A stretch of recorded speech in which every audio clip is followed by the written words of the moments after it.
Hi all, welcome back to career win updates.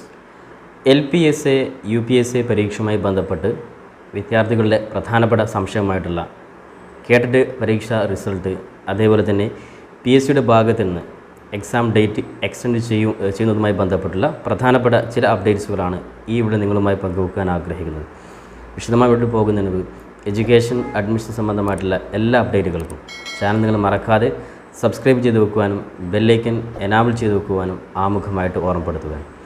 അപ്പോൾ ഒരുപാട് വിദ്യാർത്ഥികൾ നേരത്തെ DLED കോഴ്സ് അല്ലെങ്കിൽ BEd കോഴ്സ് പഠിച്ചതിന് ശേഷം കേട്ടിട്ട് പരീക്ഷ പാസ്സാവാതെ കഴിഞ്ഞ ഡിസംബറിൽ പരീക്ഷ എഴുതി റിസൾട്ട് കാത്തിരിക്കുന്ന ഒരുപാട് വിദ്യാർത്ഥികളുണ്ട്. അത്തരത്തിലുള്ള ഉദ്യോഗാർത്ഥികളെ സംബന്ധിച്ചിടത്തോളം വളരെ പ്രധാനപ്പെട്ട എക്സാമാണ് ഇപ്പോൾ വിളിച്ചിട്ടുള്ള LPSAയും അതേപോലെ തന്നെ UPSAയും.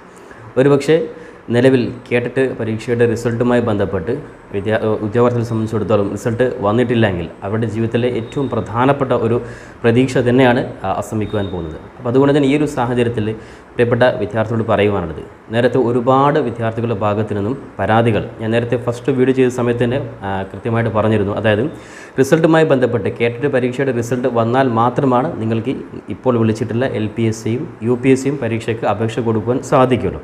കാരണം ഒരുപാട് പേര് സംശയം ചോദിച്ചിരുന്നു. അതായത് കേട്ടിട്ട് റിസൾട്ട് വരാതെ ഓൾറെഡി DLED അല്ലെങ്കിൽ BEd കോഴ്സോ അങ്ങനെ പാസ്സായി കഴിഞ്ഞാൽ കൊടുക്കുവാൻ പറ്റുമെന്നൊക്കെയുള്ള സാധാരണ ഒരു ചോദ്യമൊക്കെ ഉണ്ടായിരുന്നു. പക്ഷേ അതൊക്കെ കൃത്യമായിട്ട് അറിയാവുന്നതുകൊണ്ട് അത്തരത്തിൽ വിഷയത്തിൽ പോകുന്നില്ല. അതായത് കേട്ടിട്ട് റിസൾട്ട് വന്നാൽ മാത്രമാണ് നിങ്ങൾക്ക് എക്സാമിന് അപേക്ഷ കൊടുക്കാൻ സാധിക്കുള്ളൂ. അപ്പോൾ അതുകൊണ്ട് തന്നെ നിങ്ങൾ ചെയ്യേണ്ട കാര്യം നേരത്തെ കൃത്യമായിട്ട് അറിയിച്ചിരുന്നു, കഴിഞ്ഞ വീഡിയോയിലും പറഞ്ഞിരുന്നു. അപ്പോൾ അതിൻ്റെ ഭാഗമായിട്ട് ഏറ്റവും അവസാനത്തെ അപ്ഡേറ്റ് പ്രകാരം ഒരുപാട് വിദ്യാർത്ഥികൾ നിലവിൽ ഡയറക്റ്റായിട്ട് PSC പരീക്ഷാ ബോർഡിനും അതേപോലെ തന്നെ നമ്മുടെ കേരളത്തിൻ്റെ ചീഫ് മിനിസ്റ്റർക്കും അതേപോലെ തന്നെ വിദ്യാഭ്യാസ മന്ത്രിക്കും ഒരുപാട് പരാതികൾ നിലവിൽ അയച്ചിട്ടുണ്ട്. ഇനിയും നിങ്ങളുടെ ഭാഗത്ത് നിന്ന് കൃത്യമായിട്ട് ഈ റിസൾട്ട് വെയിറ്റ് ചെയ്യുന്ന വിദ്യാർത്ഥികൾ പരാതി കൊടുത്തു കഴിഞ്ഞാൽ തീർച്ചയായിട്ടും നിങ്ങൾക്ക് ഒരുപക്ഷെ കേട്ടിട്ട് റിസൾട്ട് ഈ മാസം ലാസ്റ്റ്, അതായത് ഇന്ന് ശ്രദ്ധിക്കേണ്ട 31 വരെയാണ് PSCയുടെ നിലവിലത്തെ ഡേറ്റ്, ലാസ്റ്റ് ഡേറ്റ് LPSAയും UPSAയും അപേക്ഷ കൊടുക്കുവാനുള്ളത്. കഴിഞ്ഞ LDC പരീക്ഷ നിലവിൽ നിങ്ങൾക്കറിയാം കഴിഞ്ഞ മാസം ഡിസംബർ ലാസ്റ്റ് വരെയായിരുന്നു ടൈം. പക്ഷേ അത് ഒരുപാട് ഉദ്യോഗാർത്ഥികളുടെ കൃത്യമായിട്ടുള്ള പരാതി പ്രകാരം ഓൾറെഡി PSCയുടെ ഭാഗത്തിന് വീണ്ടും 1 വീക്ക് എക്സ്റ്റെൻഡ് ചെയ്തിരുന്നു. അതേപോലെ തന്നെ ഒരുപക്ഷെ ഉദ്യോഗാർത്ഥികളെ സംബന്ധിച്ചിടത്തോളം നിലവിൽ LPSAയും അതേപോലെ തന്നെ UPSAയും ഡേറ്റ് PSCയുടെ ഭാഗത്ത് നിന്ന് എക്സ്റ്റെൻഡ് ചെയ്യുവാൻ സാധ്യതയുണ്ട്. കാരണം അത്രയും പരാതികളാണ് PSCയുടെ ഭാഗത്ത് നിന്ന് ഉദ്യോഗാർത്ഥികൾ അയച്ചുകൊണ്ടിരിക്കുന്നത്. കാരണം ഒരുപാട് ഉദ്യോഗാർത്ഥികളുടെ ഭാവി പ്രതീക്ഷയാണ് LPSAയും UPSAയും. കാരണം നേരത്തെ കൃത്യമായിട്ട് പറഞ്ഞിരുന്നു, ഏറ്റവും കൂടുതൽ തൊഴിലവസരം ലഭിക്കുന്ന പ്രധാനപ്പെട്ട ഒരു മേഖല തന്നെയാണ് ഇപ്പോൾ വിളിച്ചിട്ടുള്ള ടീച്ചർ തസ്തിക.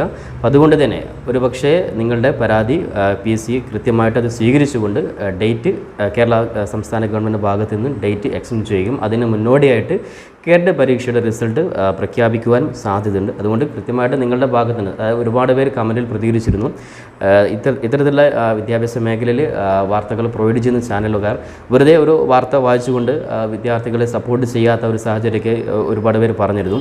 എന്നാൽ നമ്മളെപ്പോലുള്ളവർ നിങ്ങളെ കൃത്യമായിട്ട് എന്താണ് ചെയ്യേണ്ടത്, ഇതിൻ്റെ പിന്നിൽ നിങ്ങൾ എന്തൊക്കെ കാര്യങ്ങൾ ചെയ്താലാണ് നിങ്ങൾക്ക് റിസൾട്ട് നേരത്തെ വരിക, ഇങ്ങനെയുള്ള കാര്യങ്ങൾ പറഞ്ഞു തരലാണ് നമ്മുടെ പ്രധാനപ്പെട്ട ഒരു ദൗത്യം. അതുകൊണ്ട് തന്നെ കൃത്യമായിട്ട് നമ്മുടെ ഇൻഫർമേഷൻ പ്രകാരം ഒരുപാട് പേർ നിലവിൽ പരാതികൾ അയച്ചിട്ടുണ്ട്. അതുകൊണ്ട് നമുക്കൊരു ശുഭ പ്രതീക്ഷ തന്നെയാണ് നമ്മൾ കാണുന്നത്. അതുകൊണ്ട് നിലവിൽ കേരള പരീക്ഷയുടെ റിസൾട്ട് നേരത്തെ ആക്കുവാൻ ഇനിയും പരാതികൾ അയക്കാത്തവരുണ്ടെങ്കിൽ കൃത്യമായിട്ട് നിങ്ങൾ അയക്കുക. ഡയറക്റ്റായിട്ട് PSCക്കും അതേപോലെ തന്നെ പരീക്ഷാ ഭവനുമാണ് അയക്കേണ്ടത്. ചിലർ നേരിട്ട് ഡയറക്റ്റ് നമ്മുടെ ചീഫ് മിനിസ്റ്ററുടെ ശ്രദ്ധയിലും അതേപോലെ തന്നെ വിദ്യാഭ്യാസ മന്ത്രിയുടെയും ശ്രദ്ധയിൽപ്പെടുത്തിയിട്ടുണ്ട്. അതുകൊണ്ട് തന്നെ കൃത്യമായിട്ട് ഈ ഒരു പരാതി പരിഗണിക്കുമെന്ന് തന്നെ നമുക്ക് പ്രതീക്ഷിക്കാം. അതുകൊണ്ട് തന്നെ ശുഭപ്രതീക്ഷ നിങ്ങൾ കൈവിടേണ്ട ആവശ്യമില്ല. അതുകൊണ്ട് തന്നെ നിലവിൽ LPSAയും UPSAയും അപേക്ഷ കൊടുത്തവർ, അതായത് ക്വാളിഫൈഡ് ആയിട്ടുള്ളവരെ സംബന്ധിച്ചിടത്തോളം ഒരുപക്ഷെ അവർക്ക് കോമ്പറ്റീഷൻ കുറയുവാൻ വേണ്ടിയിട്ട് ഇത്തരത്തിലുള്ളവർ പരീക്ഷ എഴുതിയില്ലെങ്കിൽ അവരെ സംബന്ധിച്ചിടത്തോളം ഒരു സന്തോഷകരമായ കാര്യം തന്നെയായിരിക്കും. എന്നാലും എല്ലാവരും സപ്പോർട്ട് ചെയ്തുകൊണ്ട് നമുക്ക് നമ്മുടെ സംസ്ഥാനത്ത് ഏറ്റവും മികവുറ്റ കഴിവുള്ള ഒരു അധ്യാപകരെ വാർത്തെടുക്കുക എന്നതാണ്. അതുകൊണ്ട് തന്നെ LPSA പറയുകയാണെങ്കിൽ ഓരോ ജില്ലയിലും കഴിഞ്ഞ വർഷം 1000 നിയമനം കൊടുത്ത ഒരുപാട് ജില്ലകളുണ്ട്. അതുകൊണ്ട് തന്നെ ഒരുപാട് തൊഴിൽ സാധ്യതകളുള്ള വളരെ പ്രധാനപ്പെട്ട ഒരു തസ്തികയായതുകൊണ്ട് തന്നെ എല്ലാവരും സപ്പോർട്ട് ചെയ്തുകൊണ്ട് നിലവിൽ കേട്ടിട്ട് റിസൾട്ട് വെയിറ്റ് ചെയ്യുന്നവർക്ക് കൂടി നിങ്ങൾ നിങ്ങൾ സപ്പോർട്ട് ചെയ്യുക. അപ്പോൾ എന്തായാലും ശുഭപ്രതീക്ഷ നമുക്ക് വാർത്തയായിട്ട് കേൾക്കുവാൻ സാധിക്കട്ടെ എന്ന് ആത്മാർത്ഥം ആശംസിക്കുകയാണ്. അതേപോലെ തന്നെ എഡ്യൂക്കേഷൻ സംബന്ധമായിട്ടുള്ള ഇത്തരത്തിലുള്ള പ്രധാനപ്പെട്ട അപ്ഡേറ്റുകൾക്ക് ചാനൽ നിങ്ങൾ മറക്കാതെ സബ്സ്ക്രൈബ് ചെയ്ത് വെക്കാനും ബെല്ലൈക്കൻ എനാബിൾ ചെയ്ത് വെക്കാനും പരമാവധി നിങ്ങൾ സുഹൃത്തുക്കൾ കൂടി ഇത്തരത്തിലുള്ള സന്ദേശങ്ങൾ നിങ്ങൾ എത്തിച്ചു കൊടുക്കാനും കൂടി ഓർമ്മപ്പെടുത്തിക്കൊണ്ട് പുതിയൊരു അപ്ഡേറ്റുമായി നമുക്ക് വീണ്ടും കണ്ടുമുട്ടാം. ഇതുവരെയും തൽക്കാലം it's me Sawad Aracheri. Thank you for watching this video.